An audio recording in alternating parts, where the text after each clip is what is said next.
In this video, we will look at a clinical case described by the author that shows the existence of the daimonic entity in our split psyche. The patient was a young female artist who, later treatment revealed, had suffered repeatedly physical and sexual abuse by her alcoholic father, who was her only living parent and someone who as a little girl she had loved deeply. When this woman came to her first therapy appointment, she arrived on a motorcycle, dressed in black leather, and spent the entire hour in cynical condemnation of her roommate, who had recently gotten married and had a child. She was tough, contemptuous towards others, cynical about life in general, and extremely armored against any acknowledgement of her own pain. As close as she could get to acknowledging any difficulties of her own was to mention a whole bundle of psychosomatic complaints: chronic back pain, incapacitating premenstrual cramps, episodic asthma, and recurrent epileptic-like symptoms where she would go blank for several minutes. This had frightened her enough for her to seek help. Her inner life was haunted by morbid feelings of being a living dead person, and was full of overwhelming rage portrayed in horrifying images of mutilation and dismemberment. These images of amputees, of chopped off hands, arms, and heads kept spontaneously appearing in her artwork, and everyone but the patient was appalled by them. The following dream occurred about 1 year into her treatment, immediately after a session in which, for the first time, this very self-sufficient patient had allowed herself to feel small and vulnerable in response to my departure for a summer vacation. In an unguarded moment, and with a smile of an adolescent girl, she had grudgingly acknowledged she would miss me and her therapy hour. That night, after writing a long letter to me about how she could not continue her treatment because she was becoming too dependent, she had this dream. I am in my room, in bed. I suddenly realized I had forgotten to lock the doors to my apartment. I hear someone come into the building downstairs, walk to my apartment door, then walk in. I hear the footsteps approach the door of my room, then open it. A very tall man with a white ghost-like face and black holes for eyes walks in with an axe. He raises it over my neck and brings it down. I wake up in terror. Here we have an image of a violent decapitation, an intended split between mind and body. The neck, as an integrating and connecting link between the two, is about to be severed. The room in which the dream took place was her current bedroom in an apartment she shared with a roommate. Usually afraid of the dark, she always double-locked the door to this room before retiring.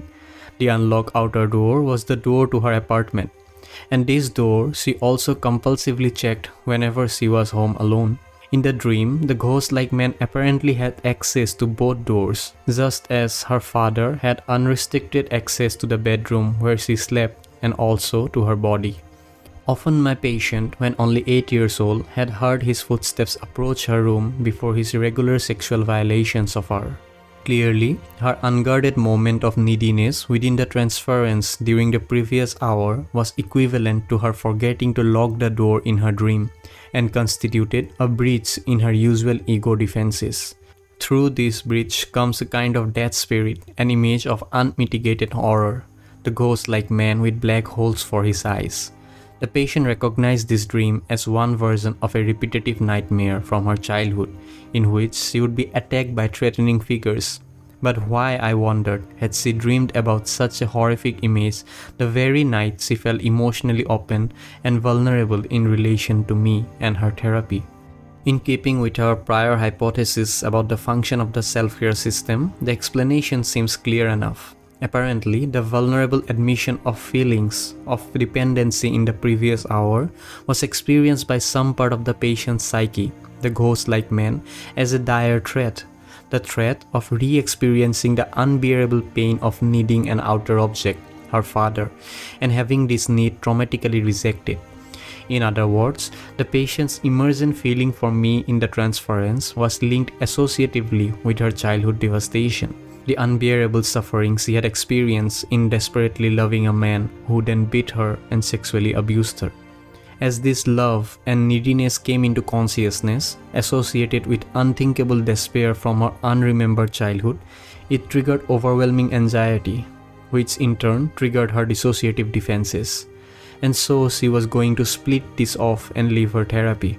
The splitting behavior was further represented in her dream as the acts with which the murderous figure prepared to sever the connections, links between her body, where many of her traumatic memories were stored, and her mind. This figure then represents the patient's resistance to re-experiencing feelings of dependency and probably to vulnerable feelings in general. He represents a second line of defense, when the usual ego defenses have been penetrated and unacceptable levels of anxiety had been constellated. As a truly demonic figure, he would cut her off from her embodied feeling self in the world in order to keep her in her persecutory mind, where he would have total control over her unrealized personal spirit. Such is the perverse goal of the self-care system when early trauma has simply broken the heart too many times. It is bad enough that our helpless patient suffered unbearable outer trauma in early childhood. Now, the psyche seems to perpetuate this trauma in unconscious fantasy, flooding the patient with continued anxiety, tension, and dread, even in sleep. What could possibly be the purpose or telos of such diabolic self-torture? One hint at a possible understanding comes from the derivation of the word diabolic from the Greek die, that is across, and helein, to throw, hence to throw across or apart. From this derives the common meaning of diabolos as the devil, that is, he who crosses, thwarts, or disintegrates, that is, dissociation. The antonym of diabolic is symbolic, from symbelin, meaning to throw together. We know that both processes, throwing apart and throwing together, are essential to psychological life, and that in their apparently antagonistic activities, we have a pair of opposites which, when optimally balanced, characterize the homeostatic processes of the psyche's self-regulation. Without throwing apart, we would have no differentiation, and without throwing together, there would be no synthetic integration into larger wholes.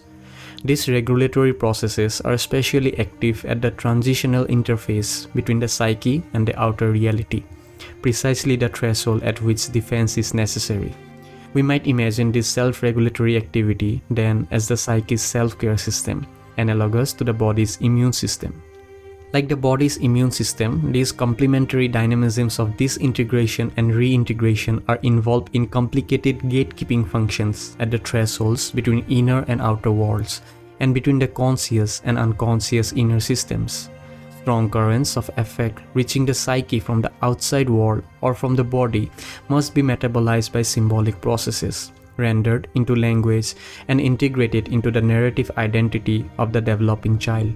Not me elements of experience must be distinguished from me elements and must be rejected aggressively outwards and repressed firmly inwardly.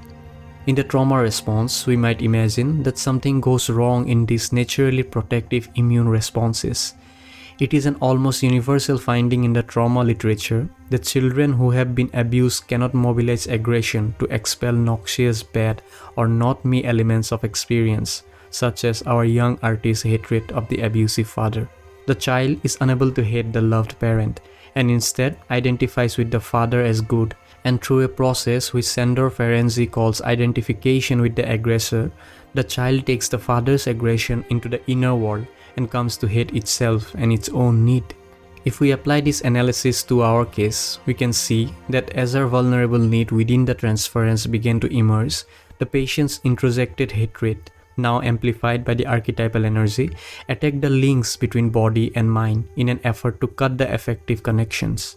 The white-faced, black-eyed Terminator in her psyche is, however, much more than the introjected father. He is a primitive, archaic, archetypal figure, personifying the terrifying dismembering rage of the collective psyche, and as such, represents the dark side of the self.